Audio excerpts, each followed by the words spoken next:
l'inclusion numérique, voilà, cet engagement très fort également, nous l'avons vu, et ça va nous occuper pendant une belle partie de cette matinée sur Teams. Nathalie Castillon et Jean-François Courtois. Merci à vous d'avoir été avec nous.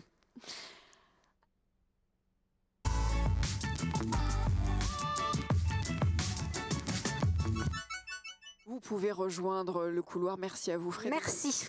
Et Nathalie Castillon et Jean-François Courtois. Oui, ils sont là, je les vois à l'écran.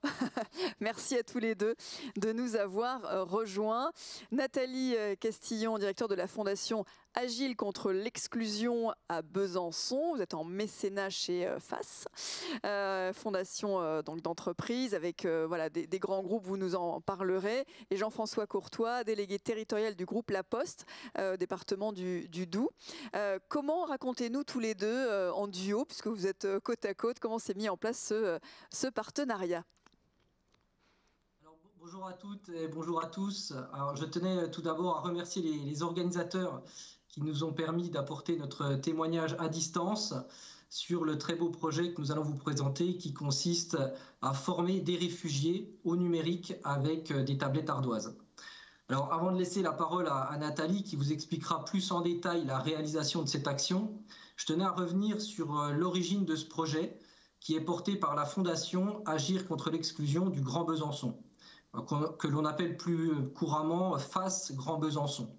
Alors, il s'agit d'une structure qui regroupe une soixantaine d'entreprises et d'autres partenaires qui ont tous comme point commun leur engagement en faveur de la transition écologique ou de l'insertion professionnelle. Alors, dans le Doubs, La Poste est partenaire historique de FAS et dès mon arrivée à la délégation régionale en 2018, à la demande de Jacques Perrier, qui est le délégué régional du groupe La Poste pour la Bourgogne-Franche-Comté et qui est aussi le président du club FAS depuis le mois de juillet dernier.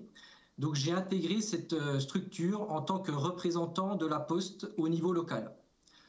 Alors, c'est lors d'un conseil d'administration, en réfléchissant sur la stratégie de développement de FAS, que nous avons décidé collectivement d'engager de nouvelles démarches pour accompagner les réfugiés qui arrivent dans l'agglomération de Besançon.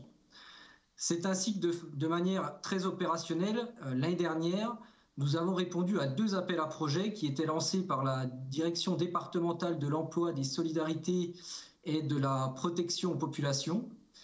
Et dans le premier appel à projet qui portait sur l'inclusion professionnelle des réfugiés, il y avait aussi un autre appel à projet qui était sur l'inclusion numérique.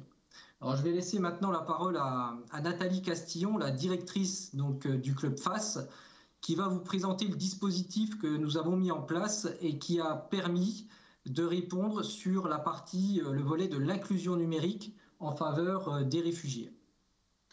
Bien, merci beaucoup Jean-François de me permettre d'illustrer cette réponse à l'appel à projet inclusion numérique qui a pu être retenu principalement grâce au soutien du groupe La Poste.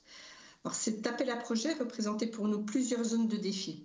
Premièrement, s'adresser à un public présentant de nombreuses fragilités, dont celle de la maîtrise de la langue. Deuxièmement, développer des partenariats avec des associations, des structures spécialisées dans l'accompagnement des réfugiés, quand nous-mêmes nous connaissions très peu ce public. Et troisièmement, développer des partenariats sur des aspects plus logistiques avec des salles de formation et des équipements. Et puis, au-delà de ces zones de défi, nous avions aussi 3 objectifs à relever par rapport au cahier des charges de l'appel à projet. Tout d'abord, former les réfugiés à l'usage du numérique. Deuxièmement, les accompagner à la réalisation de démarches administratives. Et enfin, améliorer leur accès au matériel informatique. Alors, pour atteindre ces 3 projets, ces 3 objectifs, nous avons sollicité 2 membres de notre conseil d'administration, Orange tout d'abord, et puis le groupe La Poste.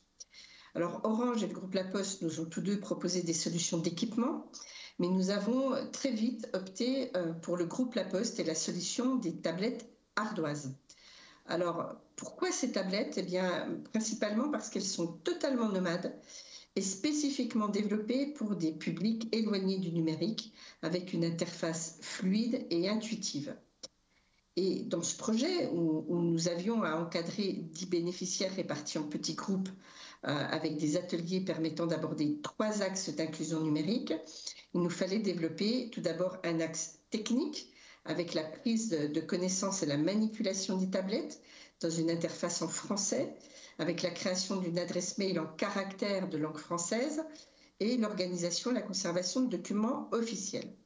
Un deuxième axe aussi qui était l'accès aux droits avec différentes plateformes comme celle de la CAF, des services de la Poste bien sûr, de Pôle emploi, la CPAM, les impôts, encore l'accès à la mobilité.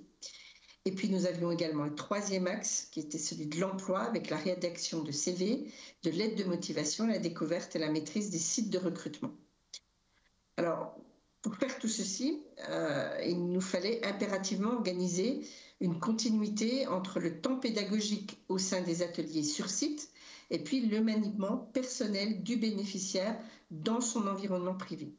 Et sur ce point, la proposition d'Orange nécessitait une connexion Wi-Fi qui n'était pas forcément garantie pour le public concerné, c'est-à-dire les réfugiés, notamment parce que les personnes pouvaient être hébergées en logement d'accueil ou en foyer d'urgence. Alors, outre le caractère nomade, la dimension 4G et l'interface intuitive, ce qui nous a fait également opter pour les tablettes ardoises du groupe La Poste, c'est également la qualité de l'écoute commerciale, le SAV en cas de difficultés techniques et de manipulation des tablettes, et puis aussi, très concrètement, l'obligation de créer des adresses mail pour la mise en route des tablettes. Alors, ce petit point technique qui peut paraître un détail a été pour nous, en tous les cas, un moyen très applicatif de montrer aux réfugiés l'importance d'avoir une adresse mail en caractère propre à la langue française et non, par exemple, en caractère arabique. Ce point, ainsi que l'interface de la tablette en français, étaient deux sujets très importants de notre travail d'inclusion. À l'issue de cet accompagnement, petit point de bilan, accompagnement de 4 mois pour 10 bénéficiaires, nous avons permis à 9 d'entre eux d'obtenir soit une formation en lien avec leur projet professionnel, soit un accompagnement pour la création d'entreprises, soit des contrats dans des entreprises d'insertion par l'activité économique.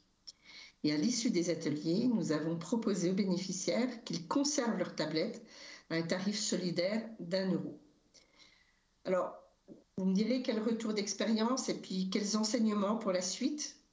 Je dirais que pour réussir un dispositif d'innovation sociale comme celui-ci, parce que sur le territoire, il n'existait rien de ressemblant, il est vraiment indispensable d'associer les partenaires dès le démarrage des réflexions, c'est-à-dire dès la conception de la réponse à l'appel à projet.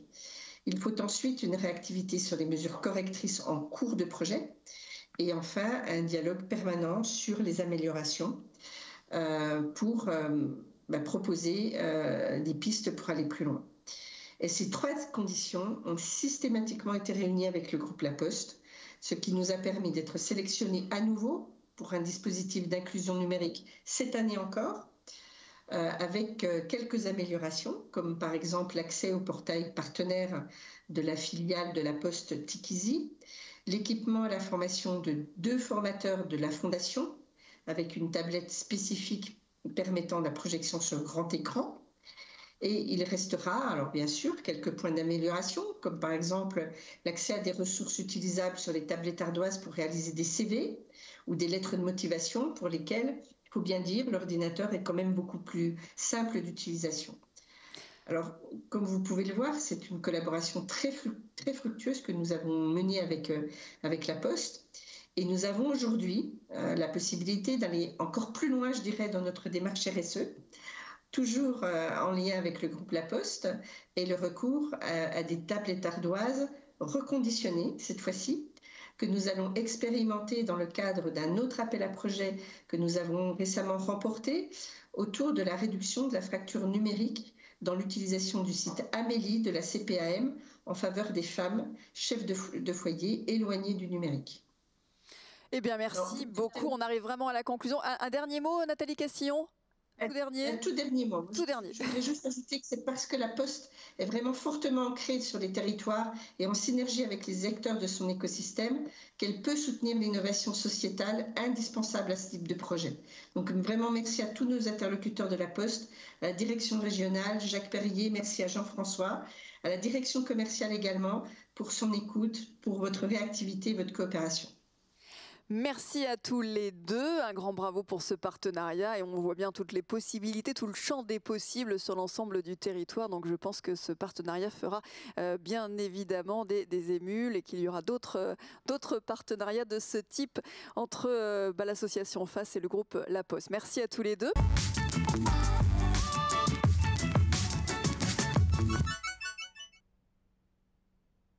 Repartent avec leurs propriétaires.